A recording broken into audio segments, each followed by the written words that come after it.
every breakdown where I was a victim, I could always find a place where I contributed, where I gave up my power. And all these things still freaking exist, except that they never go away. These people that say, oh, I healed that piece. Bullshit. We don't heal them. All we do is like we deal with them. It's like the voices in our head that are still clawing, pulling, the demons. You're not enough. You have to worry, anxiety. It's always all playing. So for me, the invitation is like, dare. That's everything about my whole existence, is dare to be loving.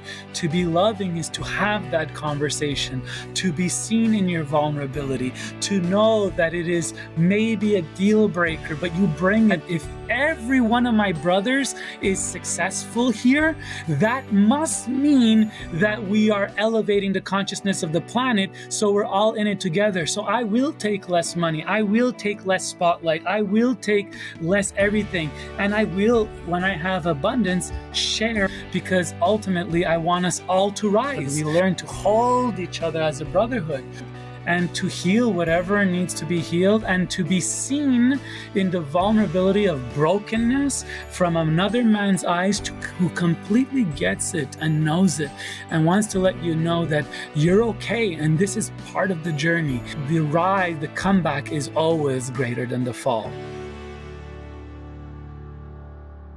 Hello and welcome to another episode of the Call to Courage podcast. My guest today is Frank Mondeose. Frank is a contemporary voice on love, eros, and relating, and he embodies both play and pray.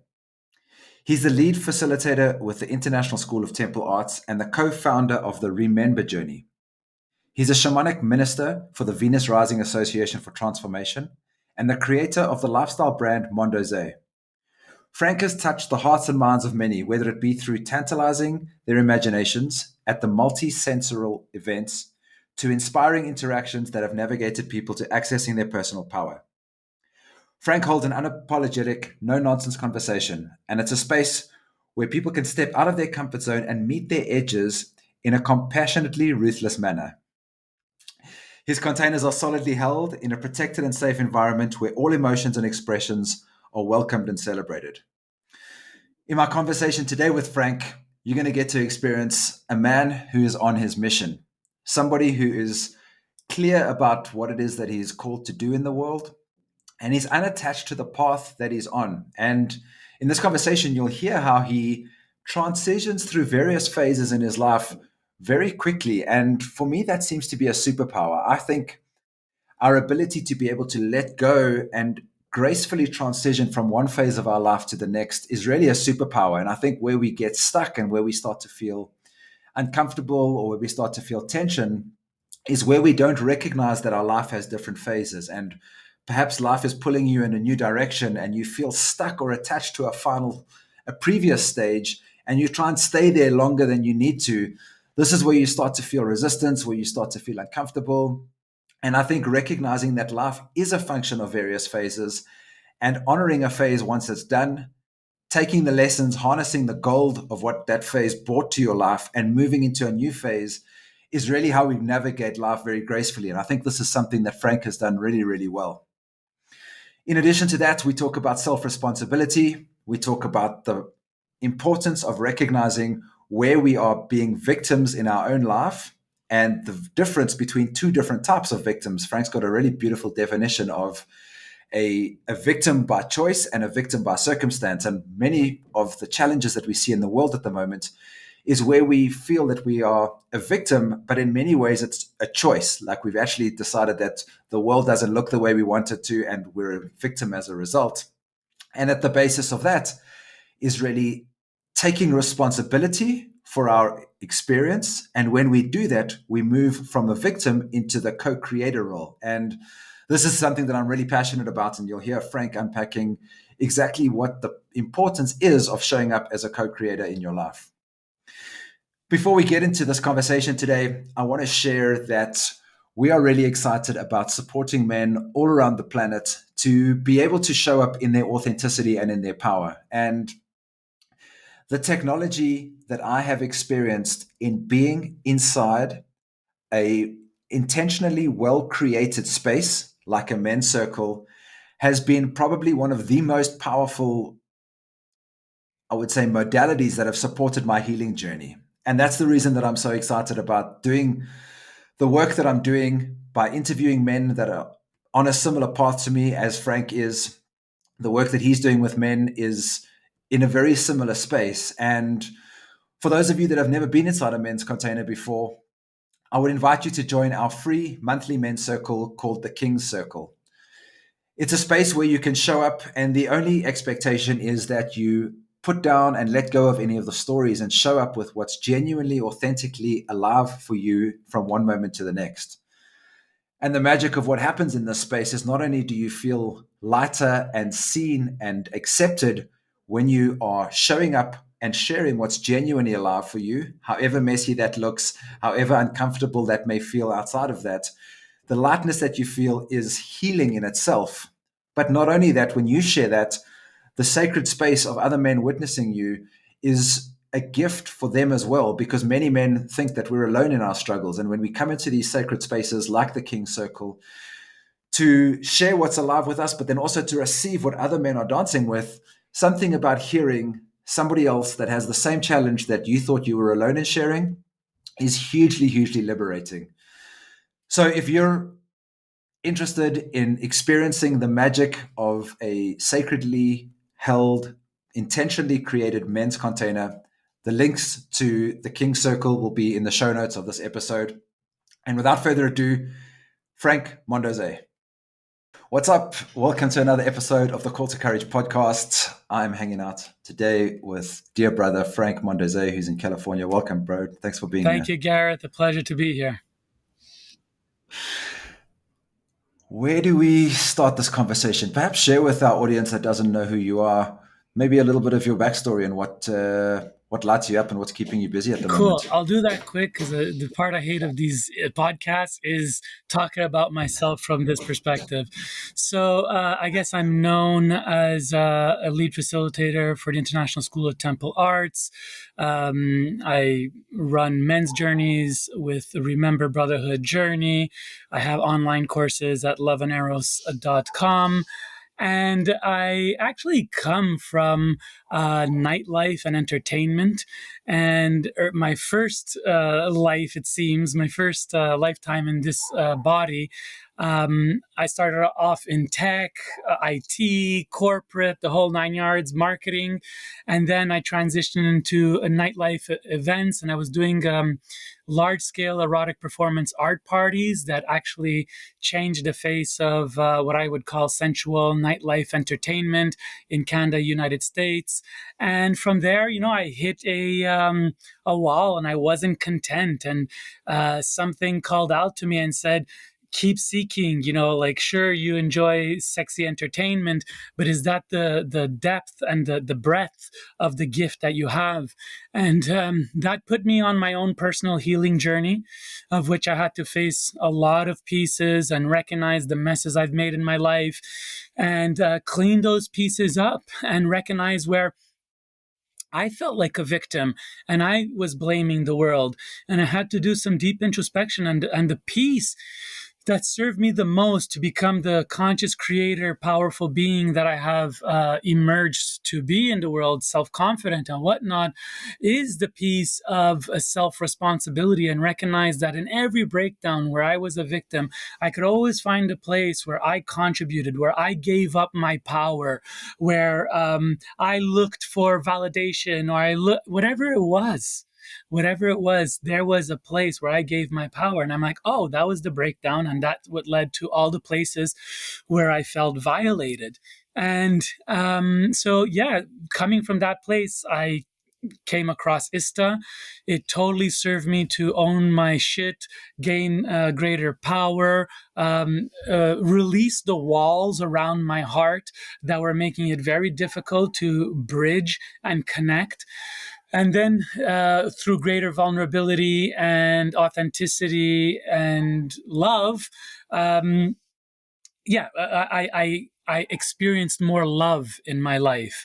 And this is why I became a organizer, then facilitator, and now a lead facilitator for the International School of Temple Arts, just because like it was really the cornerstone of changing my life and becoming the conscious creator that I always knew I could be, but I always felt like was beyond my availability because somebody was always in the way, the victim. So when I removed all of that and took responsibility, everything shifted in my life. That's me. What's an what's an erotic art night party? What happens Uh, there for someone who's never been in Sensual it? performance erotic, yeah, erotic, yeah, performance art party. So what it is about, I think it was 2005 or something like that. I created a nightlife party where we can begin to express our sensuality and celebrate sensuality and femininity and beauty in a safe environment. And in that time, um, there was wet t-shirt parties, there was underground fetish parties, and there was in Montreal illegal swinger parties.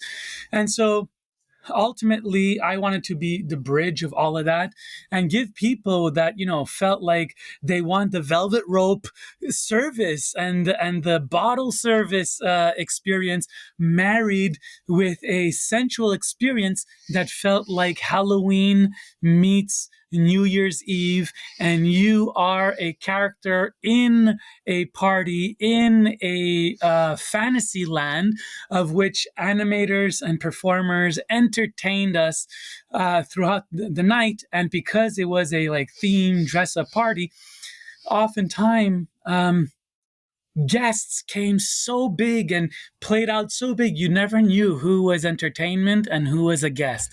But one thing was for sure, it was sexy, and it was an off-premise sex party kind of thing. It's like there was no sex on premise. It was a nightlife party. It was like going to the clubs, excuse me, except with a select group of people that were really into passionately the concept. And we were having parties between 800 and 1,500 people twice a year minimum. And so, what about that, which I know was super successful for you? Did you suddenly think I need to do something else? What does your life look like in that flow that you're suddenly like I need to do something else Thank you. here? That's a beautiful question. So yeah, for me, it became very clear one day early before I was, and the parties were called Mondeose. It's two words: daring people, daring world. Ose means daring. And so I recognized that, I wanted to contribute. I was a very good organizer. I wanted to surround myself with beauty, sensuality, and femininity. And so I created these events to really cater to couples and individuals looking to have spaces to connect with each other in a safe environment that was entertaining and high end. And I did that for over a decade, and it really served me, and ultimately it served from the creative standpoint, and it also helped me get by financially and reputation. That was fun too. It was fun to go anywhere in Montreal and be able to walk into any nightclub because I was Frank Mondeose, or get free meals because people fucking adored what I did because it was so daring and wild, and they really wanted a piece of it. And ultimately, I was serving a clientele, and you have to be creative and always come up with ideas. And ultimately, I wasn't feeling like I was being met in the way that felt fulfilling. I was getting the sales, but something was missing for me to create like nightlife events where people came and drank and got together and had like sex, which is great because there was no environment like this. But for me, like something was missing after a decade. I knew there was more, and I went on a personal healing journey. And when I woke up from that, it was very clear that I wanted to, even though my life was in service to this entertainment, it was still ego and personality that wanted to be seen. And ultimately, I wanted to serve in a way where I was actually living my dharma and being like an extension of source. And, for me, when it came into joining the uh, conscious community, let's call it that. For me, it was never like in the past entertainment. It's cutthroat, it's competition, it's like trademarks, it's patents, it's like all these pieces. And when it came into like the spirituality aspect, I'm like, nobody's my competitor, because ultimately we're all serving the awakening of humanity, and everybody is my ally or colleague. And so what really came was really to serve humanity, to get a bit more aware and conscious. And now what's really like percolating for me is that we're at a crossroads in our culture right now. And as much as like I liked entertainment, I found my calling in service, and this is who I am in my most greatest heart expression, is who I am in that 1 week of training or whatnot. But what I'm hearing the call to now, beyond spirituality, is the greatest call to humanity for awakening, and to wake up out of the hypnotism, brainwash, and delusion that has been over our consciousness for decades, and if not our whole history. And we are seeing how the system is corrupt and rotting, and recognizing that there is nobody coming out here to save us. There's no backup plan. And those systems that are supposed to be set for our own personal care, or like service, government is supposed to serve us, is not there at all. It's there for exploitation of corporate. We are entering into a fascist time collectively, globally. And to me, I think there's nothing more important than raising that call. And I'm putting my reputation at stake for it. A lot of people are saying, Frank, you've gone off the deep end, you're crazy. And I'm like, maybe, but I might be seeing something you're not. And when the shit hits the fan, it's better to be aware and conscious, so that you're moving quicker and you could make plans as of today of how to attempt to secure a pathway for yourself, your family, and those you care about. So you go on this healing journey to try and find something. Where do you start on your path before you end up with this awakening and awareness and finding what you called your dharma? Amazing question. I'm loving this stuff. What led to my absolute transformation was breakdown, disappointment, collapse, failure. I failed. I built my company to get to the place that it was supposed to align. The chips should align. They should have been 777 on the jackpot, on the slot machine. Everything should have worked, and it all failed through my fingers. One of the reasons was because the judgment of an authority that controlled the pipeline of my message to a larger audience, and it was met with shame and contraction. And so they closed the project down, and I lost everything. So who is that? Is that a media company? Yeah, it What is was that? a bit like Who's come? Mondeose was about to go like mainstream, and the person, even though the CEO and the whole company agreed to it, but the person responsible for disseminating the information was, I would say, sexually repressed, or shameful around sexuality. So she wouldn't put it in the communication pipeline. So the project failed before it even had a chance. So like that is like, I'm in my victim. You're, like, well, I want to fight and whatnot. And ultimately what happened was I just said, F it all. It's time for a sabbatical. This door closing. My brother Gil likes to say that rejection is God's protection. So sometimes when doors close, or we hit a wall, or we break down, ultimately we're being refocused, or recalibrated, or giving us the pivot point for our life, for it to have the potential to evolve into the greater, higher service that we can. So basically that happened, breakdown, and I took a sabbatical. I went into nature for I don't know, about a month or so, maybe 2 months. And there I reconnected with nature, with God. I met an intentional community. I got body work in an intentional way to move trauma or hurt out of my body. I ate well, I exercised, and then I got the reflection of a synchronicity and quick manifestation and silence. So many of these pieces. And so when I came out of that journey, I basically said, how do I serve? And I opened up to God or source or the unknown mystery, whatever you want to call it. It's not about being spiritual or religious, but I opened up to the unknown. I said, I'm in service, open the path, and I'll step through. And that's when I started to do research of how I want to, like, how I'm hearing the call to serve. And that's when I landed on ISTA. Well, there was some stories before that, synchronistic things that always say like this, all the finger fluorescent arrows are pointing. And I did it, and it was completely revolutionary for me and my system. And like I said, I was I was a victim. Um, you know, I had my things and I still have my things. And all these things still freaking exist, except that they never go away. These people that say, oh, I healed that piece. Bullshit. We don't heal them. All we do is like we deal with them. It's like the voices in our head that are still clawing, pulling the demons. You're not enough. You have to worry, anxiety. It's always all playing.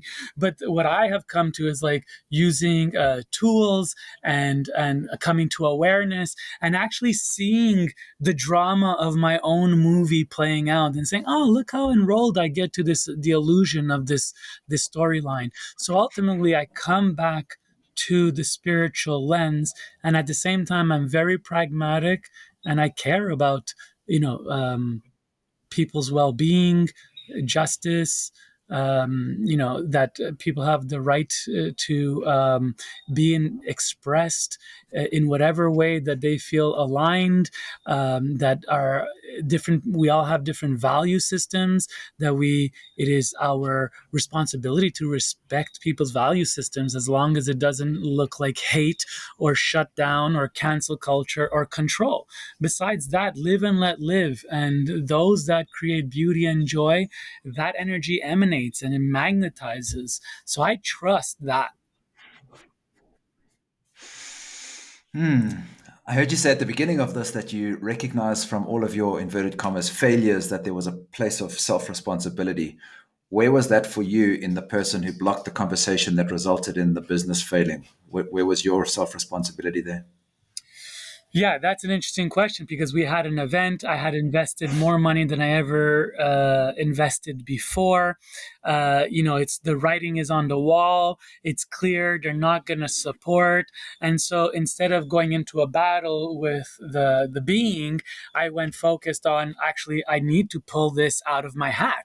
I still have an event that I'm expecting 1,000 people to, and we've only sold like 300 tickets. Like my finances are all on the line, and so I focused on figuring out how to make it a success. And in the end, I pretty much took a loss, but it wasn't as significant as I was afraid of. And ultimately, I aligned with the people that were committed to the project. We pulled it out of the bag, and I moved on. I moved on. That was the biggest thing, to scream that this person, even though we had buy-in from executives and whatnot, and she morally refused to promote the event. And so what am I supposed to do with that? I can't, I'm not going to fight with it. And so what I did was look at it as a message or a sign, and I did a lot of introspection, and I recognized that I was not super satisfied with the direction of my work, not because of her moral judgment, because I kept on having to hit against people's judgments, against people's closed minds, against people's obsession with controlling a free person's ability to make a choice and take on the consequence of every choice, that somebody always has to protect somebody else.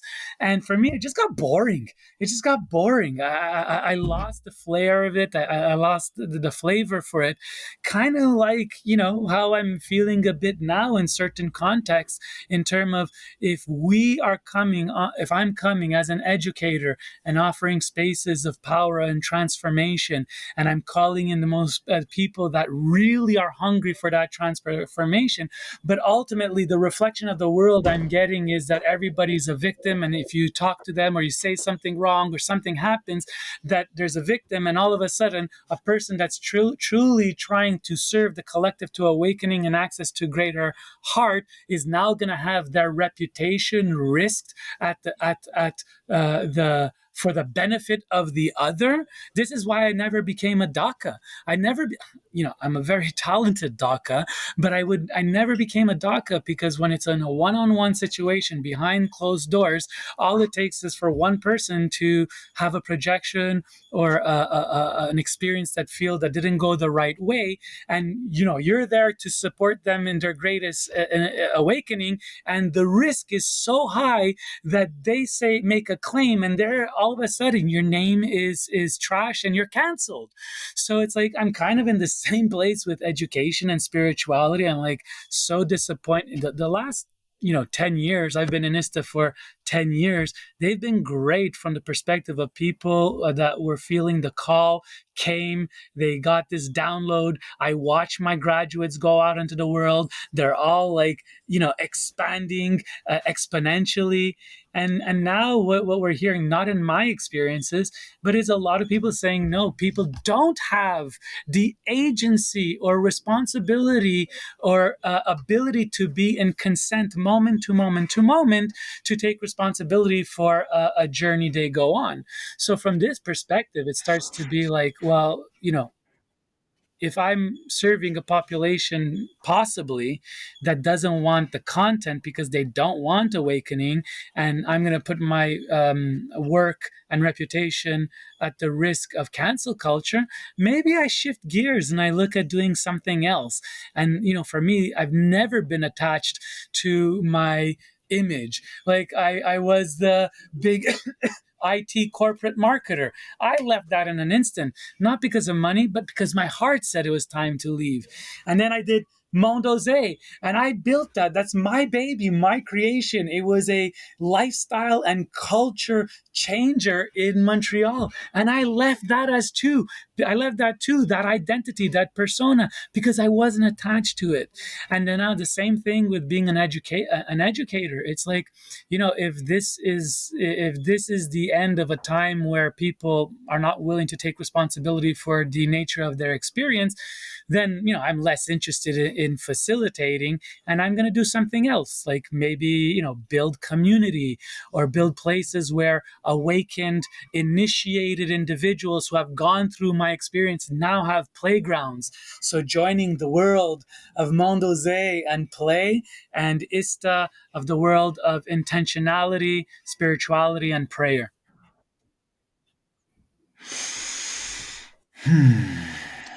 It's a lot, right? How does somebody I'm shift? all over it. No, it's good. I love your no, I fucking love your fire, bro. We always have these conversations, and it's so juicy to hear how your mind links these pieces together. I think what came up for me there was this. The first thing from a little bit earlier was this unpack of like collaboration versus competition, and when you were in competition in your old world, how you shifted into this world of more being in collaboration. And I think that's an interesting theme, especially for men who have this inherent like link to scarcity, meaning we're always competing for business as opposed to being this collective force working together, maybe in different brands, maybe on different podcasts, maybe with different messages, but in the same theme, and really seeing us all working together in a collaboration rather than competition. And maybe you want to touch on that a Yeah, little bit, because you've beautiful. also done a bit of work on men's work as well. Yeah, and so I understand the competitive essence, because it is linked to an element of scarcity. And so competition, if we go back into like primal nature place, it's like as like evolved humans, we really forget that how we had to be in the world for a resource, for food, for land, for a territory.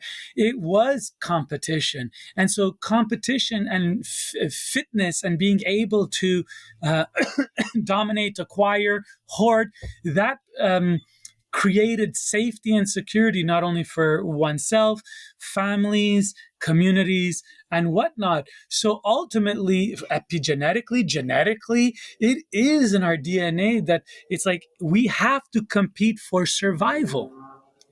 And so nowadays, we transfer the hunt of the for the meat to competition in the market.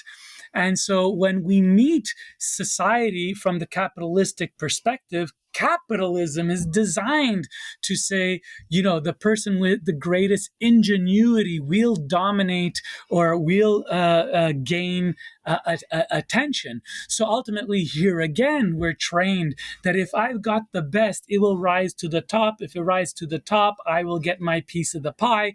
And getting the piece of the pie is off of somebody else, ultimately, when we are in this cutthroat, make it or break it world. And so for me, what a blessing it was when I was able to transfer from the place of cutthroat, need to get some pieces of pie, another cog in the wheel, Spacely sprockets versus whoever sprockets. That's a Jetsons a reference. Jetsons, like the Flintstones, go backs. I'm aging myself here, but sprockets, cogs, it's all like, it doesn't matter what we're selling. It's all like things in the system. So when we're selling things in the system, we have to play in the system, which is competition and forecasts and whatnot.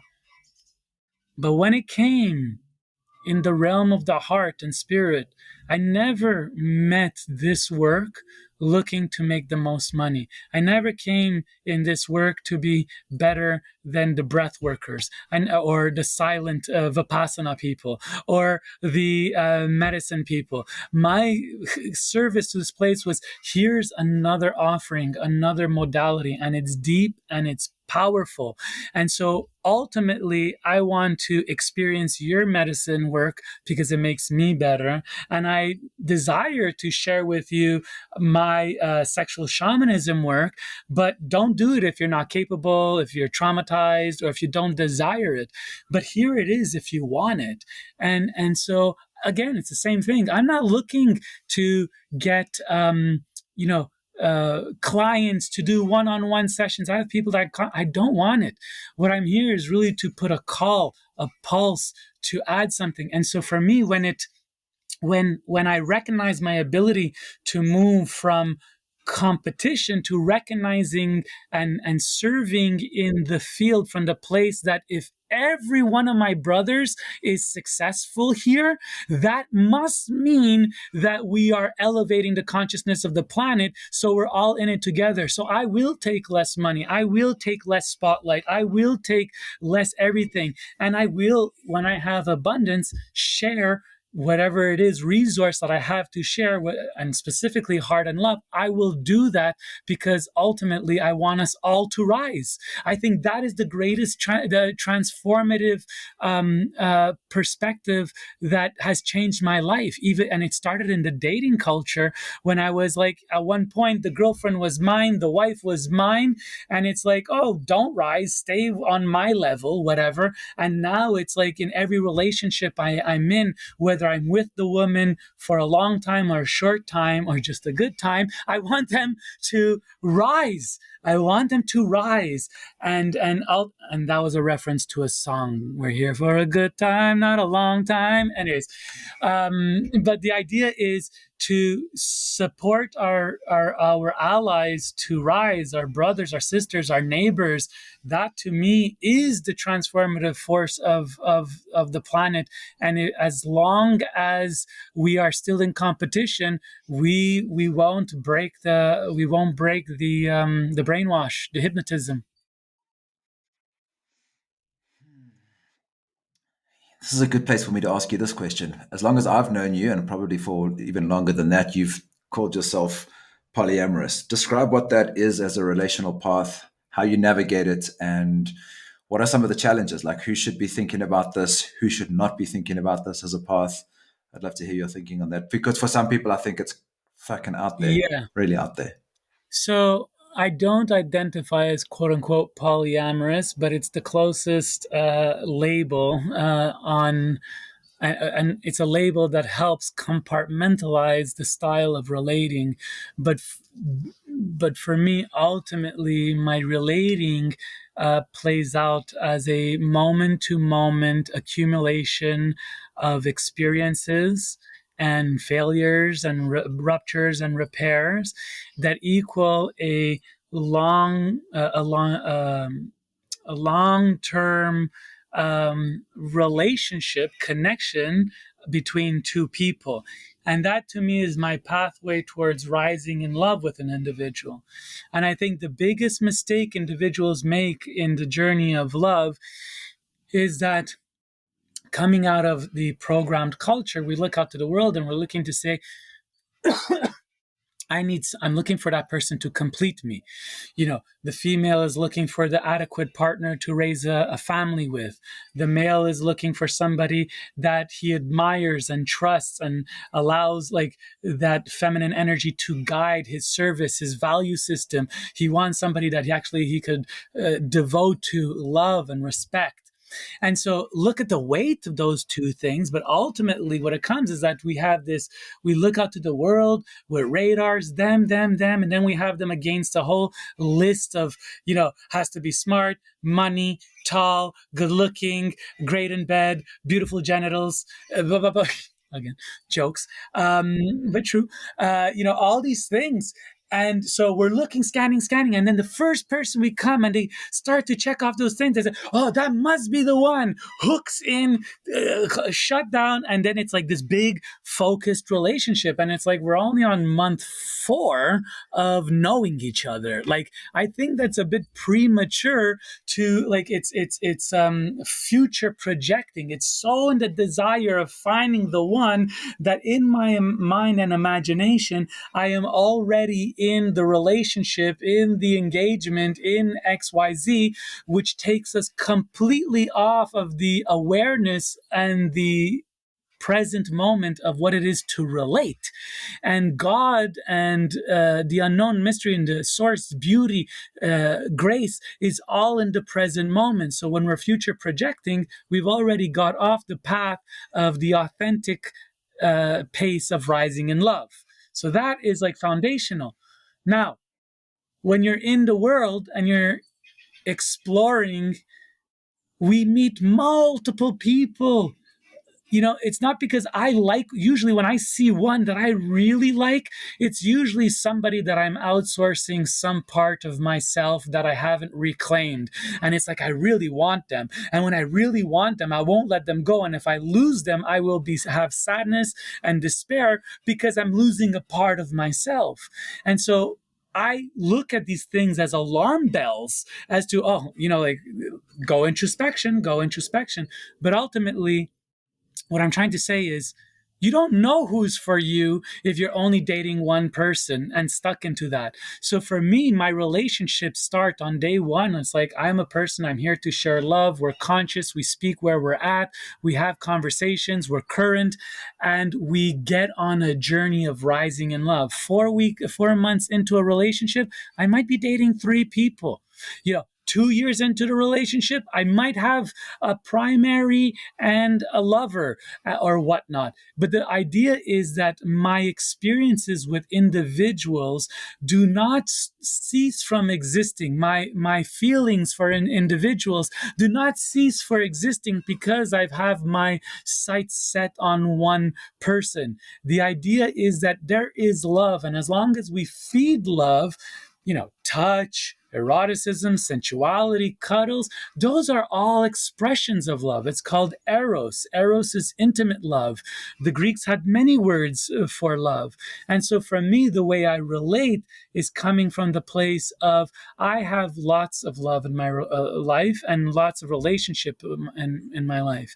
And each one of those relationships are authentic, genuine, true, and need to be honored and respected with where it is in the moment.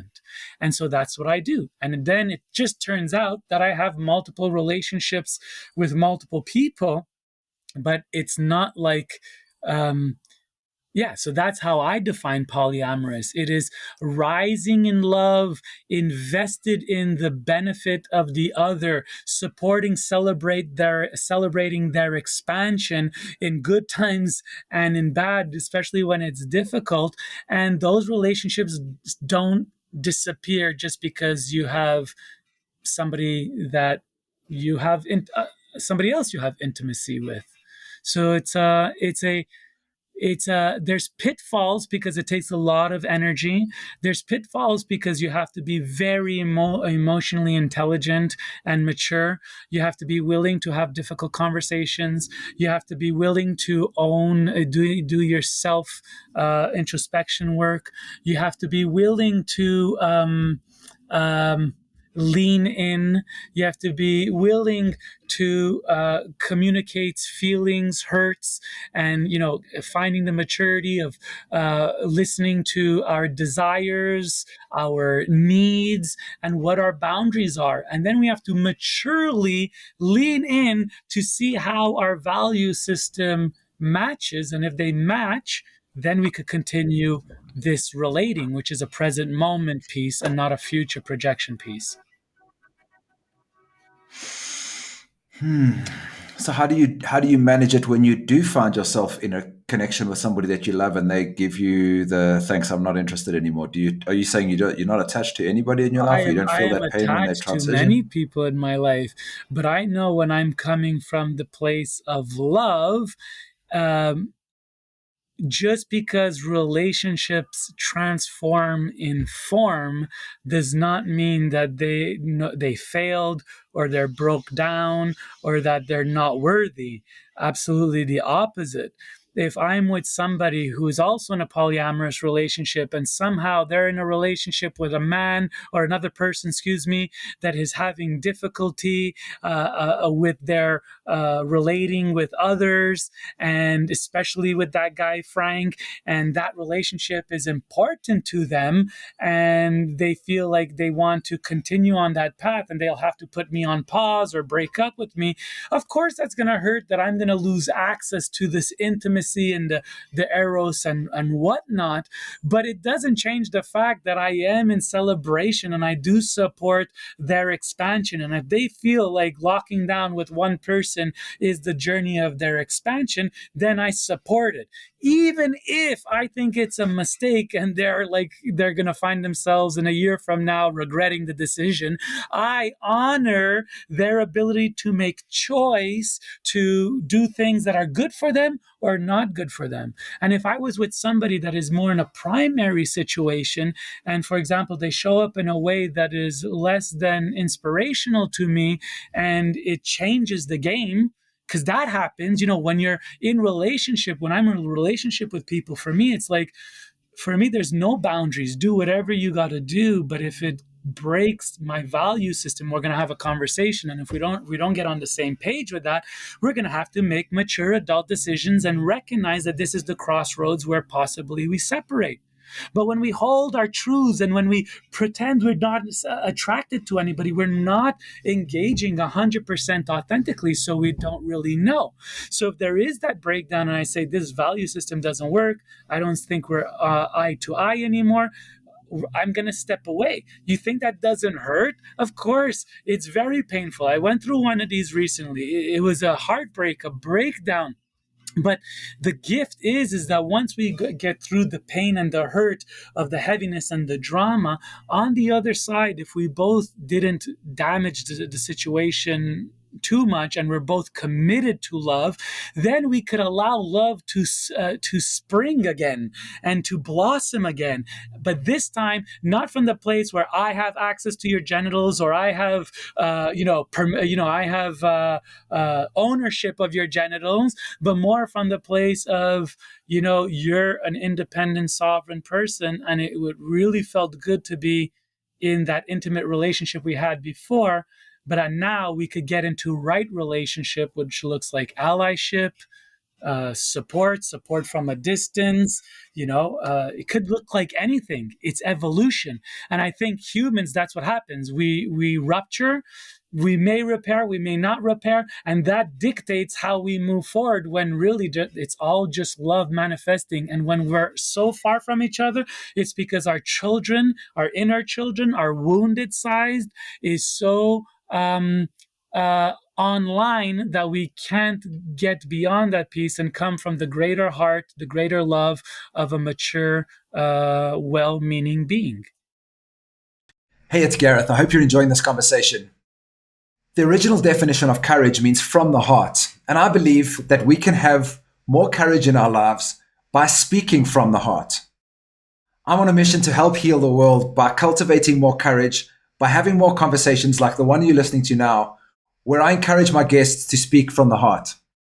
If that's a mission that you want to get behind and are prepared to support me on, it would really help us if you would share this podcast with somebody that you think would benefit from listening to this conversation, or sharing it onto social media and encouraging your network of people to engage with our guest and the message that we're cultivating here at this podcast.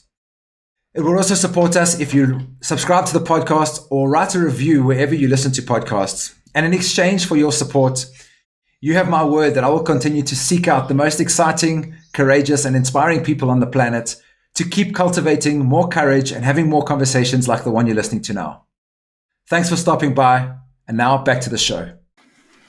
Yeah, I'm hearing you talk about the need for very clear communication and for owning desires and for having boundaries and relationship agreements. And yeah, it's such an interesting space. What's the frame that you use? Have you got something that you can share with somebody that's having challenge in relationship at the moment around communication? Like, how do you support somebody, yeah, that maybe needs to get clear on what it is that they want, or they realize that their relationship is in a challenge, irrespective of what their relating style is?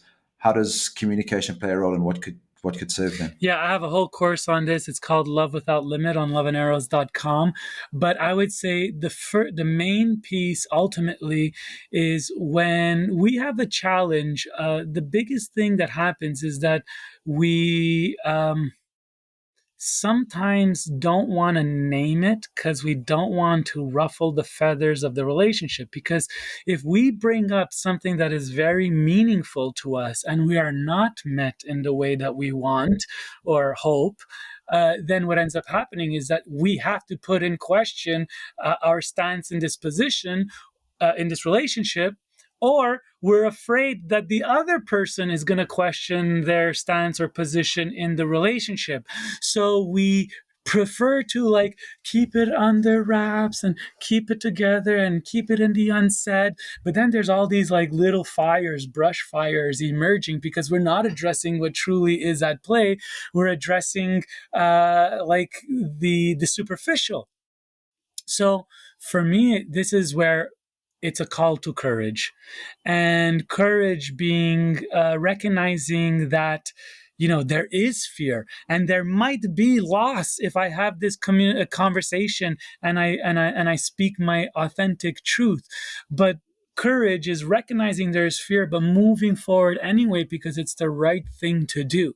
And ultimately, if you are investing time, energy, resource in relationship, why would you want to be investing in a relationship that is not 100% authentic and transparent, and it's like, just comfortable, or there's money, or the sex is good, or whatnot? It's superficial, and eventually it will break down, and will break down with a lot more drama. So for me, the invitation is like, dare. That's everything about my whole existence, is dare to be loving. To be loving is to have that conversation, to be seen in your vulnerability, to know that it is maybe a deal breaker, but you bring it because ultimately what's driving you is love and care and respect for the individual in front of you, and like to mutually understand each other for the betterment of each other, my life, your life, and the betterment of the couple if we choose the couple. So good. I love the call to courage little intro you've managed to weave into that That's what I do. It's little true. piece. It's true. It is a call to courage. It really is a call to courage. Yeah. And the original courage is like the definition is from the heart. And you can't have a conversation that isn't authentic if you're not speaking directly from the heart, even when it feels difficult, or even when you think it might change the status quo or what we do in the relationship or some of the legacy stuff. So, yeah, beautiful to share that. What's been your journey to creating the Remember brand? Like that's your offering to the world specifically for men. Where do you find value in having spaces that just men show up, and what was your drive to create that? So what pushed me to so the name is Remember Brotherhood Journey, except we spell it with an N instead of an M so that we have men in the in the middle. And the call of that journey was from one of my brothers who was at the time an apprentice of mine. And he said, I feel really called to hold a brotherhood journey because I really feel the world needs this. They need a platform for men to come together, not as men's work, another like push through, but more a brotherhood work where we recognize that we're not alone in this journey. And it's, for me, I call it the Remember Dojo, because ultimately it's where we men are supporting each other, in some ways, emotionally, energetically, sparring with each other from the heart in order to rise and make each other better. And actually, it's less sparring and more holding at Remember, actually. It's really holding of each other. We learn to hold each other as a brotherhood. And for me, what would the impetus of what that was like, yeah, part of my bro's Nimai, his apprenticeship journey was, let's build this. I'll help you build this. And then for me personally, it was really to create a laboratory and an opportunity, like I said, a dojo for all my male apprentices to come through and then learn how to facilitate and then support and inspire other men as they are on their awakening journey, while they're on their empowerment journey or their responsibility journey. Or, this is what my brothers do. My brothers that are my apprentices who are turning into facilitators, Nimai, Blake, Jacob, these guys are coming up, Gil, these guys are coming up as brothers with who take responsibility, who are showing up for love, and that's why I'm doing it. I'm doing it to create leaders, and I want my leaders that I'm supporting to step up to create leaders. And so for me, Remember was always a place where I could support my brothers to really upgrade their gifts to the world and to heal whatever needs to be healed, and to be seen in the vulnerability of brokenness from another man's eyes who completely gets it and knows it and wants to let you know that you're okay and this is part of the journey. And if you could find a way to pick yourself up or ask for somebody to pick yourself up, that the rise, the comeback is always greater than the fall. But let's get each other's support. And that's what Remember is all about. Mm, so good. It's yeah, really prevalent for me at the moment. I've got a really good friend who's going through some stuff, and he just doesn't reach out. There's something about men that just feel like we need to do it on our own, and it's the reason that I'm so passionate about the work that I'm doing and holding the King Circle, and for the same reason is not only to be in my authenticity and to be witnessed there, which is fucking amazing, and I experienced this really for the first time in an Esther training, to share this is my journey, this is all my shadow, this is all of it, and just be like, wow, just to be witnessed in that felt amazing. But then the magic was like somebody would come up to me and be like, hey, that was so incredible. Thank you for sharing that. That supported me as well. And it's like, fuck, I didn't realize it was helping somebody else. And there's just so much magic inside that sacred space. And I just really honor you for creating that. And yeah, the way that it's coming together and how it's supporting, yeah, like an awakening. And I guess in many ways it touches on many of these themes we've been talking about: self responsibility, asking for help, vulnerability, communication. So Um, yeah, just to sorry, go ahead. no I was go. going to say, That was my rant. there's a piece where, excuse me, where you touched on, like, you know, sometimes men just don't reach out.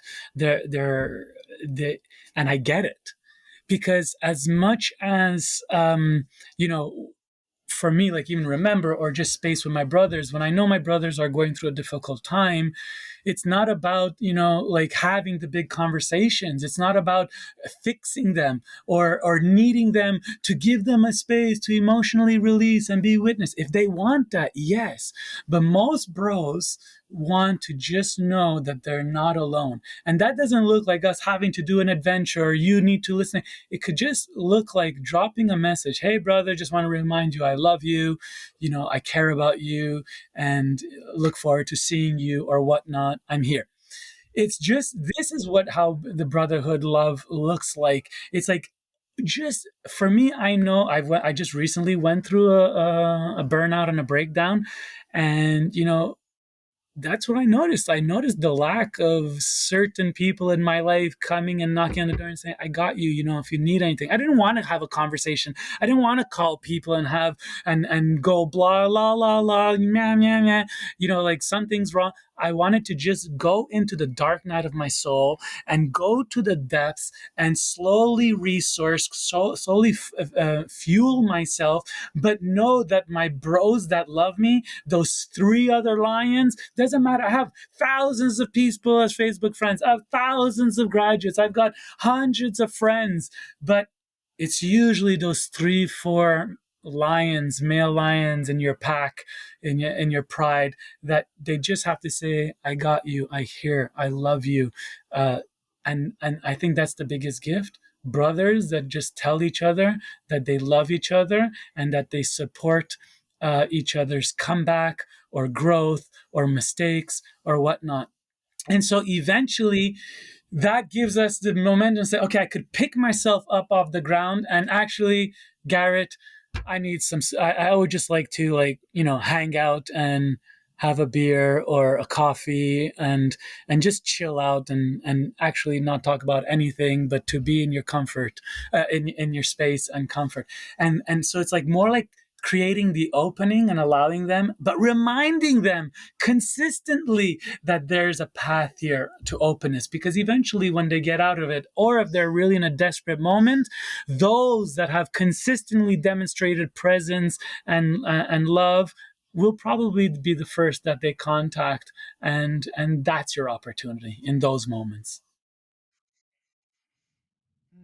That's so good. I noticed when you were sharing that there was a part of me that for the same mate wants to solve it. Like I want to come have this big process, come to a men's circle, like do one of those things. But actually, probably what he needs is just a heart, or something. Just a sense that I'm there. And yeah, that was a good reminder for me. You're Thank you. welcome.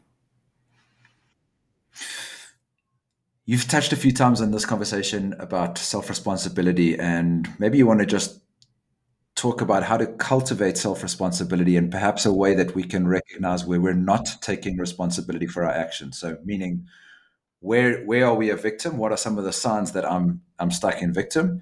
And how do I cultivate self responsibility as a way to move me into the creator role rather than the victim role? So first thing I want to discuss is about victimhood, and there's two real perspectives of victimhood. Number one, there's true victimhood. And for me, true victimhood looks like when choice of a sovereign individual has been either forcefully or psychologically manipulated and takes something from the other. And that could be, anything: energy, attention, body, touch, whatnot. To me, that's a true victim. That is an individual that has been probably criminally violated, so that there's a violation. And when there's a true violation, I need to say that it is so important for us to recognize the difference between a true violation where choice was stripped and where Yeah. we feel like something didn't go in the way we believe it should go based on our upbringing, our values, our belief system, our sense of righteousness, duty, da da da da da da da da da. And if we are a victim from that perspective, you can be. And in some places, it is justifiable. Like I said, I have found myself being the victim many times where it's truly justifiable. But to me, if you're living in this cold and ruthless world, the reflection of unfairness, lack of safety, uh, lack of justice, it's all around us. Nothing is safe, everything is dangerous. And so we must recognize that we have to inform ourselves and be aware and access whatever information available before we make decisions. Or if we act rashly, recognize that acting rashly and moving without the information and lacking of discernment is part of responsibility. And so if any of these pieces are playing out, that we have to look at where we have co-created the experience. Everything that is emerging is a co-creation. There is nothing that just happens to us unless there's a violent, violation, as I mentioned earlier. But besides that, we are in the larger play of it. And usually where there's breakdown and victimhood or martyrdom or whatnot has to do with places that we are unaware that of how we show up in the world. And these breakdowns are usually the windows or the lens into our own experience and psyche of how we give away power. Because ultimately, to be a victim, you have to give up power. And to give up power is a consensual engagement, whether it be conscious or unconscious. But that does not mean that the consent was not given. And once consent is given, you cannot take it back posthuberously, whatever, after the event. It just doesn't work like that. And I'm going to make one very clear and controversial example. When you took a vaccine for COVID, I'm not sure if we got allowed to say those words. You consented, whether with consciousness or unconsciousness, whether with full information or with not information. You chose to be manipulated to take a vaccine that was not created by Pfizer and Moderna, but proven that it was produced by the NIH and then after produced by military contractors who paid Pfizer and Moderna to brand these concoctions. There is no going back on that regret. There's no like, had I known, or if I was more informed, I would have made a different decision. Yeah, in a perfect world, if we were more informed, it is our responsibility to inform ourselves. And if you do not have access to that information, that maybe that is part of the discernment that is required to make decisions that keep you safe. So right now, it is proven that that vaccine has more injury than all vaccine of all time accumulated in the last 2 years. That's what we're talking about. As much as you want to take back consent and change things, it's too late. And that's what responsibility is. And what I see in our culture today is too many people making decisions which lack maturity, which lack self-responsibility, which lack discernment, and then in moment to moment to moment, and then want to turn around and blame somebody for taking advantage of them. This is not a, if as an adult you are saying that you cannot be in the world and take responsibility for the consensual pieces that you're stating in the moment, then you are declaring that you do not have agency. And if you do not have agency, then you cannot be an adult in the world. You can't you can't get a tattoo. You can't drink. You can't sign for a loan. You can't do any of this. So it's either you're an adult and have agency and are able to consent moment to moment to moment, at which point we can engage because we're taking responsibility for our engagements, or we're going to say that somehow I do not have agency and therefore some other force needs to protect me somehow or the other, of which you gave up power. And that's giving up power. And so ultimately, what I'm saying is that it's a cold and cruel world. And there's people that are not great or are not aware or that make mistakes out of innocence or that regret what they have done. Is there enough space as a culture, instead of cultivating cancel culture, can we cultivate more compassion, more empathy for everybody on all sides, those claiming to be victims, those claiming to be appointed as persecutors or perpetrators? Can we not have more compassion, forgiveness, restraint, uh, groundedness, maturity, intelligence, conviction to communicate from a civil perspective?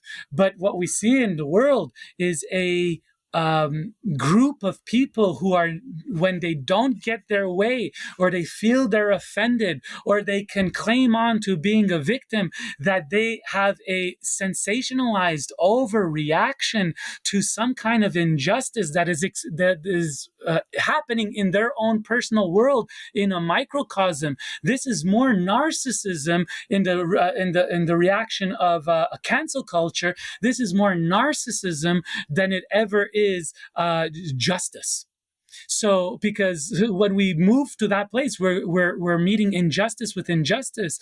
And ultimately, we need to listen to where there is the potential for bridges and growth together. And when there's listening and improvement and commitment and willingness, we need to find more compassion. And failure to do so, and going towards a takedown culture, demonstrates what has been starting to be spoken about is cluster B society, which is emerging out of pathologies coming from the last generation, like narcissism, like borderline personality disorder, and so on and so forth. So ultimately, I would say that the path of the initiate, the path of the empowered individual, the path of the awakened one. Once upon a time, we knew we had to hit a wall. We broke down, and from that breakdown comes the awakening and the light enlightenment to which we become better people. Now it seems that the breakdown for the enlightenment becomes the trap to which we identify with our egos, trying to do self-preservation or gain some reputation or sympathy. It's just not the path of the winner. It's just not the courageous path. So I want to support people in those situations, and this is what I do. I have a lot of brothers that come to me with like very clear like victim mentality pieces, and they're crying to me, and I hold them in their crying, and then I turn around. I'm like, "Do you want powerful medicine?" And if they say yes, I give them, okay, self responsibility. What's your fault? Where are you giving your power? Where are you pathetic and giving away your power because you lack worthiness or you desire validation? It always comes back to us. It's all, if we think it's all about us from the narcissistic perspective, if we start coming to the place of it's all about my attitude, my mindset, my belief system, and how I show up in the world, that is the reflection of my life. So if your life looks like shit, maybe you need to do a lot more introspection and find where are we co-creating this experience. Mm. I'm Yeah, as giving within, so mini without. courses in these responses. Yeah, I want to. I want to just be clear on what you said at the beginning because I think it was really powerful. You said that there's two types of victims. There's a genuine victim that has had an abuse that's a function of potentially even criminal activity, where somebody has violated a boundary, had power over for somebody, or taken something that was genuinely out of alignment. Is one type of victim, and then there's another type of victim that is just triggered by something and feels entitled to some sense and feels like they've been wronged, But most of the time behind that is some wound that perhaps we've either explicitly or implicitly given our power away or outsourced our decision making to somebody else. And our discernment is really recognizing where we have played a role in that experience. Is that Epic, epic, how you see epic. it? And one of the pieces about the violation, true violation, for me, the definition, is uh, removing choice, removing my choice. And so as long as I have, Let me stop you there. Where did people have their choice removed in, say, you can't go to buy groceries at the store unless you had a vaccine? That was your example that you yeah, used. Was choice removed there? absolutely, because I'm born into this world divine. This is my natural way that I choose, and is my divine right as a divine being to be on this earth and choose the medical assistance that I want. If I don't want to take medical assistance, it's my choice to live a more life that suffers. Of course, I don't want to get into the freaking whole politics of it, but they spun it as if I don't take a vaccine, somehow I'm risking somebody else's life, which is the perfect psychological operation, manipulation, brainwash to push people into the obligation and the virtue signaling of I got a vaccine, not for me, for you. That's nuts. It's absolutely nuts. So if I am forced to take a vaccine that I do not have, I do not have choice in order to get groceries, this is a violation. I am absolutely 100% being violated by a system moving towards an exploitation of an enslavement of the peasant class, which is just there to pay and become the resource of and the energy of the system.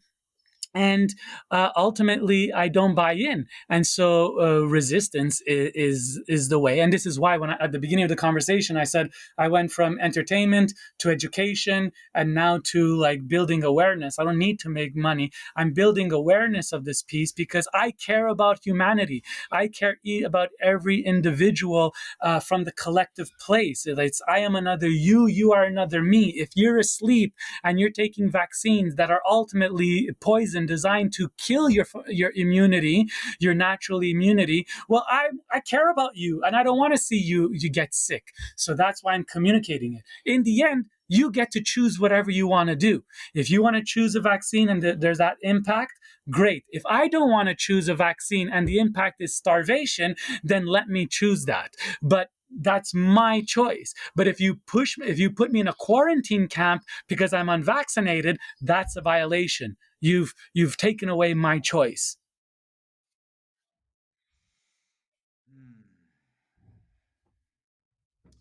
Thank you for sharing this work and for standing for this. I think it's really important, and I've noticed a part of me in the past that is, yeah, I felt similarly, and I think many people have felt similarly. Like something feels off. I'm not sure what it is. We can't necessarily know what it is, but something just feels weird about the whole thing.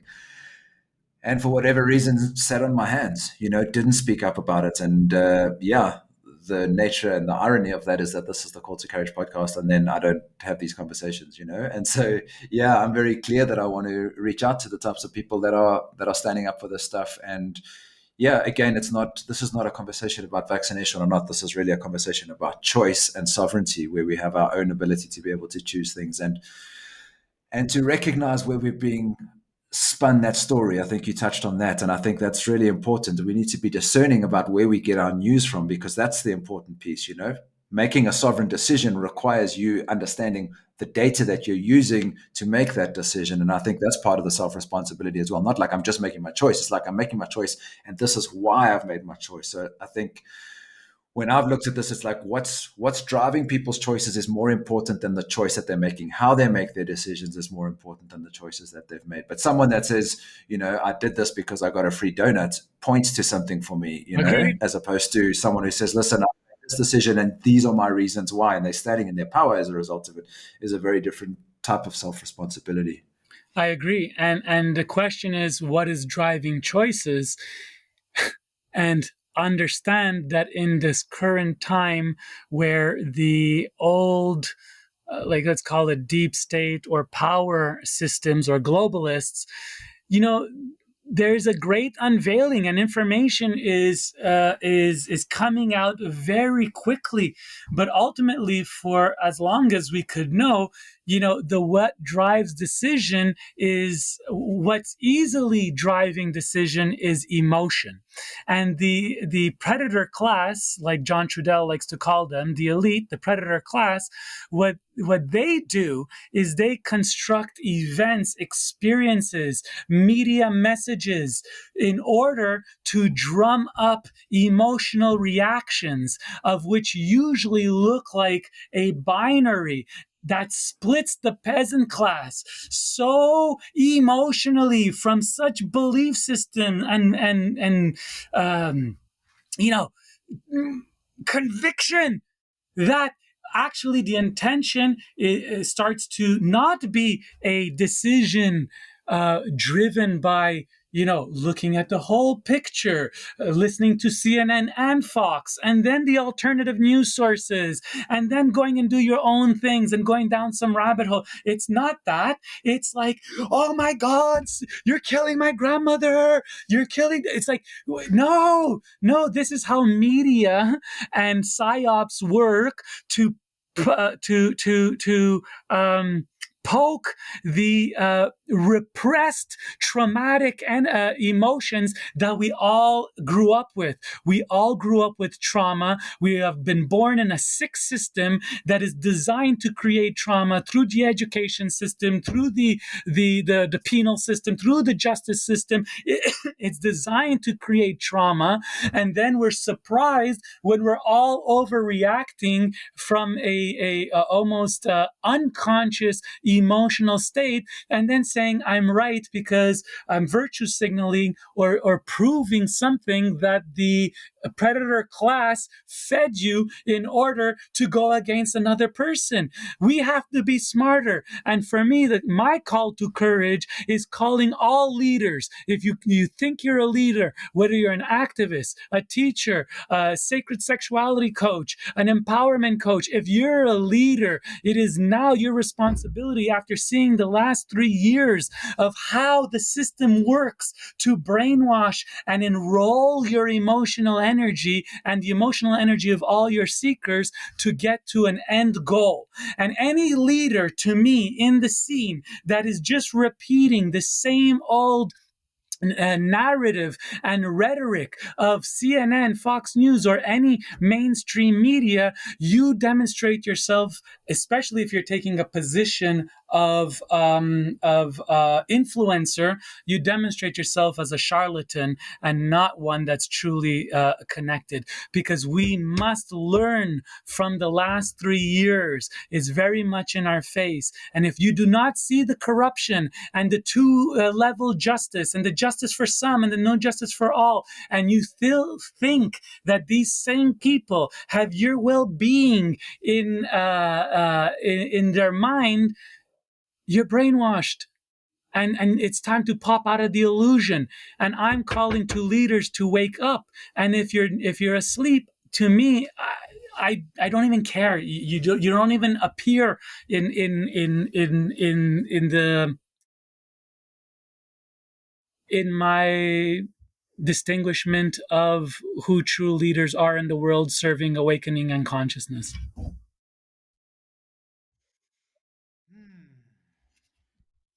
There's something that's a theme. I think it comes up in relationships as well, and it's like recognizing where we're making decisions from fear. Because all of this can start to feel a little bit like, what the fuck do I even do? But the fear and the emotional hijacking that you're talking about is really linked to our own internal wounds. And if we think that we don't have them, then we're probably fucking asleep. Like the idea that I haven't felt this thing, and you make the decision from there. If you don't think you've got that, then you're probably a good sign that you And haven't that's quite fine. looked at it. Because And you want to be asleep? Be yeah, asleep. I'm not gonna try to. Actually, I am putting out the information, but I'm not gonna drag you along and just get off my back. If you don't like what I'm talking about, you don't like what I'm preaching, change the channel. That's what maturity does. That's what self-responsibility does. We change the channel. We don't keep on listening to all the things that we hate to hear and then get our panties in a bunch and say that you're a victim because you were offended. This is not grown up. This is actually pathological, if you ask me. Hmm. Some of your work that I've connected with over the past has to do with purpose, and I'd love to bring this back to men and where you see the role of purpose and the importance of purpose, and where, yeah, where it takes men out of potentially living a fulfilling life. What is your theme around that? What takes you away from fulfilling a life? Let me say it another way. I recognize a version of me that lived in a different life, that was following something that I was, building in a business, and I was following money, but I think it lacked a deeper meaning, which I now describe as being on purpose, like working in something on purpose. And I'd love to hear how you think about that, because it seems like your journey was similar. You chased all the brass rings, you'd made the money, you had all the personal brand stuff, but there was a part of you that didn't feel like you were connected to something that you described as dharma. Yeah, and to me that is truly the significant shift point in an individual's life. I would say 20 years ago we would call like individuals going through a midlife crisis. I think those midlife crises was truly like living your life, having done, checked all the boxes: university, school, work, white picket fence, 2.5 children, the whole 9 yards. And then you look at your life and you're like, something's missing. And I think that the cornerstone of midlife crisis back then was this piece. And now, and now too, but now because we are a bit more conscious, and a lot of people have chosen to live their life in a way that maybe, brings them more personal satisfaction, more balance, more well-being. So it might not be as drastic anymore. But for me, purpose was always this like call. So even when I was doing Mondeose, I was doing it with a mission of prayer. I was doing it with a mission of informing, awakening. I remember one party I threw was called Apocalypse. It was in 2010. The whole idea was to present all the ideas of everything that's happening now in 2025. It was wild. I was doing it through entertainment. Um, and hold on, we were talking about, I just lost track of a purpose. And so it's the greater calling. And so for me, you could have a calling of saying, my call is to be a family creator, father, mother, birthing person, whatever you want to call it, that you're going to bring in a child, and your life purpose is the gift of this child's life, of which you want this child to grow up and be an influential, contributor to society. There's life purpose in that. But for others, there's a something bigger. And when we say that something bigger, usually we begin to find meaning in our life when we put our focus towards serving something that is important to us, whether it be, I don't know, serving greater research around a disease that your child had or has, and now your whole life is dedicated to not serving it for your child, but for every child that ever gets this disease moving forward. Other people, it's, raising the flag of what's going on. And so for me, it was, how do I support people to live their most powerful life? And unfortunately, it's an uncomfortable role, because to live the most empowered, powerful, loving life, it is about ruthlessly taking self-responsibility, because we become the conscious creator of our reality. And for me, in addition to that, was also, how do I want to live my life? I want to live my life surrounded by beauty, by femininity, by sensuality. So everything I serve is to feed those three ideals. And so now when I'm making decision in the world, like, should I be a teacher? Should I be an entertainer? What am I creating next? I'm always looking at it from the lens of what are my missions? Beauty, sensuality, and femininity, as well as supporting my fellow man come into greater power, recognizing themselves as sovereigns, choosing to live a free life, which is a life of great responsibility, because you have to take responsibility for everything that you do. And with that comes greater love when you properly tap in. I'm not sure I answered that question perfectly, but that's where I got. Mm. No, it does resonate. I think what I'd like to share on that is really recognizing that a life of service is really doing something that supports the world over and above yourself, that uplifts at least one other person. I think that's definitely a part of it. And as you said, it could look any way. And for those that don't know how to find purpose, it's probably linked somewhere to your joy. Whatever gives you the most joy is probably the best place to start, like with a sense of curiosity and be like, okay, I'm feeling stuck in this shitty cubicle job that I've done for the last 15 years. I feel like I'm having an inverted comma midlife crisis, but in many ways, it's actually just a big fat wake up call. And I want to do something different. Yeah, be curious, follow what feels joyful for you, and yeah, just look for something that serves at least one other person or the planet in a way that is And meaningful. I love when you say joy, because for me another piece is inspiration and enthusiasm.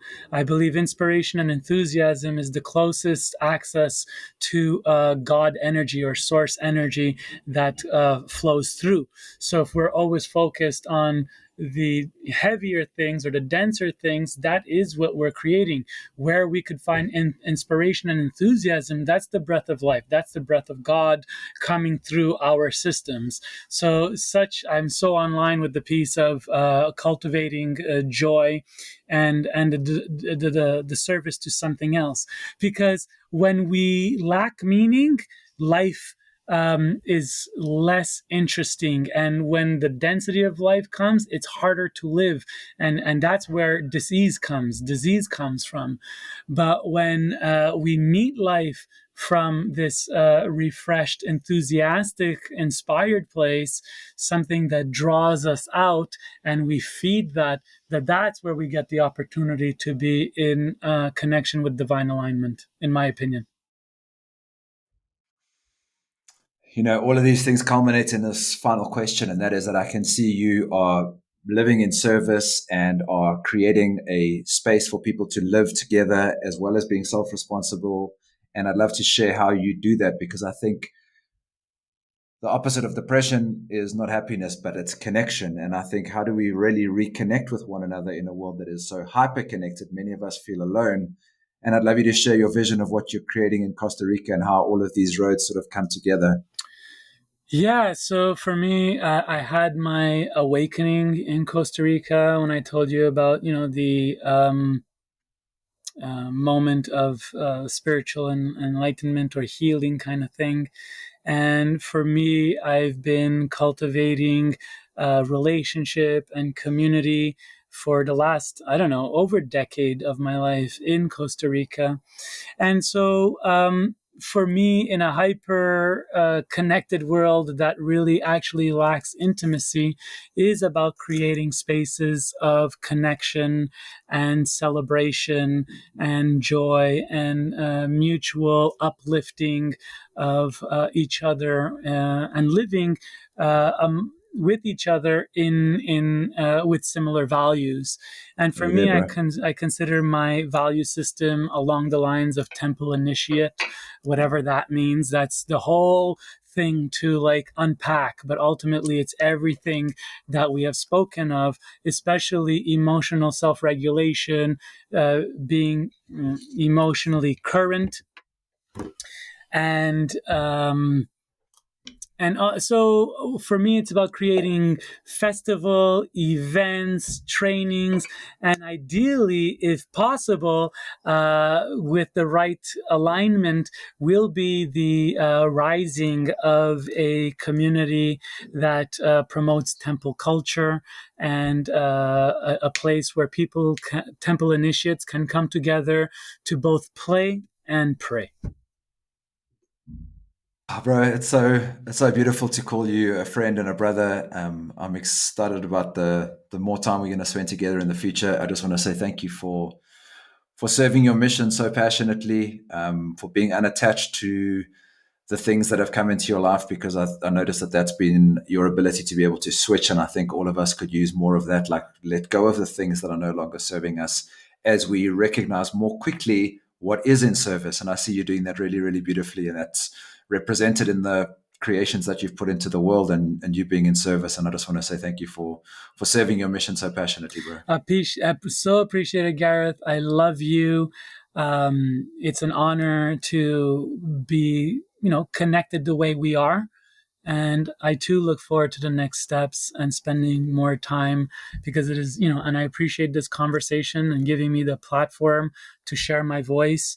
I share a lot in writing on social media, and it doesn't really come off with the precision, the grace, the accuracy, and the heart and love that is actually fueling this. And so coming on podcasts and serving me up questions that are intelligent and have meat into them is really fun to be able to open my channels and allow whatever wants to come through to come through. So I love you. Thank you. And a true pleasure. Thank you, brother. Where can people get hold of you? Yeah. Where can people connect with your work Best and get place, connected with what you're doing? frankmondeose.com. You'll have my name spelled somewhere, and or loveanderos.com. Frank Mondeose is my portal to all my work. Love and Eros is where I have my online courses. And from there, you could, find me on YouTube, The Spiritual Playboy, which is a fun little web show that I used to put a lot more energy on in the past, but it's still there and fun to get to know who I am. Completely authentic, is to give a glimpse into my world, as well as on SoundCloud and other Spotify, etc. The Daring World podcast, which I need to give more love to, but there's some gems of content for those of you that looking for some content in Daring World podcast. So that's me, and like how I always like to end all my talks or whatnot is with let love free, because it's the only way we'll ever change anything. I hope, brother. Thanks, Brian. Peace.